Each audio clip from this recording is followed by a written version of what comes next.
We know that MAGA Republicans are oh so willing to fall in line for Donald Trump, to abandon their values, if they had them, any morals that might be left over, in favor of bending the knee to whatever Donald Trump's whim is in that given moment. They're happy to do it because they're shameless, they're cowards, and they're spineless. The only problem is there are past versions of themselves that kind of had principles, and when they're confronted with those words, those principles, those past statements, doesn't go too well. And that is exactly what happened to Republican Senator Markwayne Mullin when he was confronted over Donald Trump's complete abandonment of Ukraine in an interview that we're going to get into. But before we do, if I could quickly ask you to leave a like on this video. And if you haven't already and you enjoy our channel, to hit that subscribe button. It goes a long way and it really does mean a lot to me. Now let's get into this interview. Thank you so much for being here. Let's start with the effort to end the war in Ukraine. That war now about to stretch into its fourth year. Incredibly hard to believe. Senator Mullin, do you acknowledge that Vladimir Putin is responsible for starting the war in Ukraine? You know, I think what President Trump was meaning, not think, I know what he was meaning, is we gave Zelensky multiple warnings that there needed to be negotiations before the war even started. And President Trump is absolutely correct. If he was in office, this war would have never, ever taken place. What we're trying to do and what President Trump is trying to do is end the killing. It's been going on for 3 years. The Biden administration turned a blind eye to it, and President Trump is the president that can end the war. There, fact and simple. Well, I guess, but I didn't hear an answer to the question of, did Vladimir Putin start the war? You yourself said when Russia invaded Ukraine 3 years ago, quote, I strongly condemn the unjustified and unprovoked attack on Ukraine. So just to be clear, Senator, do you still believe this was an unjustified and unprovoked attack on Ukraine by Russia?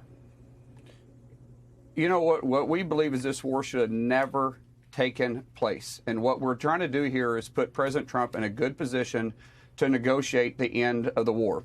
It's the same way that that Reagan worked with Gorbachev by trying to end the Cold War. Trump is a president that's going to be able to end the killings that should have never taken place and would have never taken place if he would have been in office instead of Joe Biden. The reason why is because President Trump leads peace through strength. What Biden led through is appeasement. And that doesn't work on the world stage. And I do believe 100% that we don't want to attack back the president or this administration to a corner on saying things that might damage the ability for President Trump to negotiate an end to this war. And President Trump is a deal maker. He will end this war. Well, and of course, there's no way to go back in history and know what may or may not have happened under a different president. But let me ask you this. I want to play some of what your Senate Republican... I don't know if you can say that, because if you look at the... if you look at the history of this, just look at the history. Yeah. Crimea was invaded underneath Obama. No, he did not invade any of Ukraine when Trump was in office. He invaded Ukraine when Biden went into office. So I think there is a history to say that there's a pretty good 99.9% chance it wouldn't have happened if Trump would have been in office, or if Biden would have simply used the same peace through strength foreign policy that Trump had. But, Senator, I think the question is, can President Trump be critical and tough on Putin right now? Let me play you some of what your Senate Republican colleagues had to say this week. Take a listen. Putin is a war criminal and should be in jail for the rest of his life, if not executed. He's a gangster with a black heart. He makes Jeffrey Dahmer look like Mother Teresa. This man is a cancer and the greatest threat to democracy in my lifetime. Senator, is it important for the President of the United States, who speaks for all of the country, to be honest and critical of Vladimir Putin? I think the president has been very critical of Putin, and I'm not sitting here defending Putin. Putin's not a good guy. At the same time, that's up to the Russian people. That's not up to us to make that decision. What President Trump is trying to do is end the war, and he's trying to end the war from a place of strength. You don't end a war from a place of weakness, which is why Biden could never end the war. Trump is going to be able to end the war. He said he was going to do it when he was on the campaign trail, and he's kept his promises, and he's going to continue to deliver on those promises. Let me zoom out and ask you big picture. Do you think the United States should stay in NATO, Senator? You know, if it's in our interest, I absolutely do. But right now, NATO has not always been playing in our best interest. And when it's not in Americans' best interest anymore, then we should relook at things. The definition of insanity is doing the same thing, expecting different results. We see NATO and we see UN sometimes weaponizing against the United States, and we're the biggest funder of it. And if it's not in the taxpayers' best interest, if it's not in Americans' foreign policy best interest, then we need to look at a different approach. The United States has historically determined that it is in the United States' best security interest. Historically. President Zelensky himself has said he believes that Russian troops are amassing potentially in Belarus, could be potentially eyeing the possibility of going into other NATO nations. Can European members and NATO count on the United States and President Trump to help defend them if they are attacked by Russia, Senator? Well, I don't, first of all, I don't believe for a second Russia is going to advance a war in any other country right now. It'd be extremely dangerous, and he will call President Trump's hand.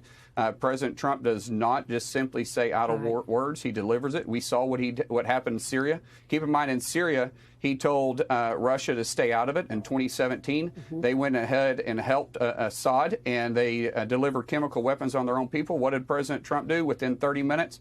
He kicked Russia out of the airspace and completely destroyed their airfield that they were operating underneath. Russia and Putin fears President Trump. Senator, let me ask you about the breaking news that happened late Friday night when President Trump fired Joint Chiefs of Staff C.Q. Brown, who President Trump himself picked 5 years ago to lead the Air Force. I want to play you some of what Democratic Congressman James Clyburn had to say in reaction. Take a look. Is that why you think the president has let him go, because he's black? That's what I think. When they say DEI, we know what it means. As I heard somebody say earlier today, they are substituting these acronyms for the N word. So why would you apply the term woke to General Brown? Senator Mullin, what is your reaction to Congressman Clyburn? Do you think that C.Q. Brown was fired because he's black?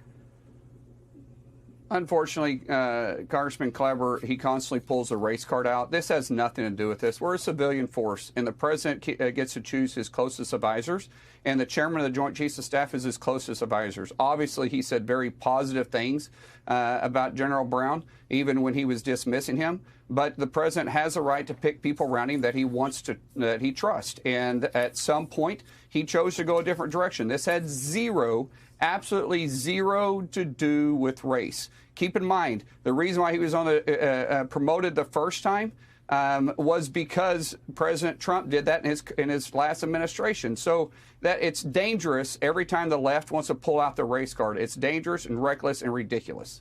All right, let's turn now to these steep government cuts that we're seeing. They're starting to be felt across the country. Here are some recent headlines in your home state of Oklahoma. Quote, federal layoffs felt across indigenous communities in Oklahoma. Oklahoma University president says the National Institutes of Health funding cut would severely impact university research. Thousands of Oklahoma veterans and caregivers struggle amid cuts to VA. This comes as there have been town halls all across the country, including in Oklahoma, protesting these cuts. What is your message to the people of Oklahoma who say they are being hurt by these cuts by President Trump and Elon Musk? Well, let's go back and talk about their protest. The chair of the DNC, Ken Martin, openly admitted on MSNBC just yesterday that they were manufacturing these protests. They were busing in armies to manufacture these protests. But what about the headlines in your state? Hold on, Senator. What about the headlines in your state? I'll get to that. I will get to that. Let's talk about the NIH. The funding has been abused all across the universities. We have Ivy League from Harvard to Yale that's using 69% of the NIH funding for monies other than research, meaning overhead. You have the University of Oklahoma that 55% of the dollars that are going in for research are being used for overhead funding.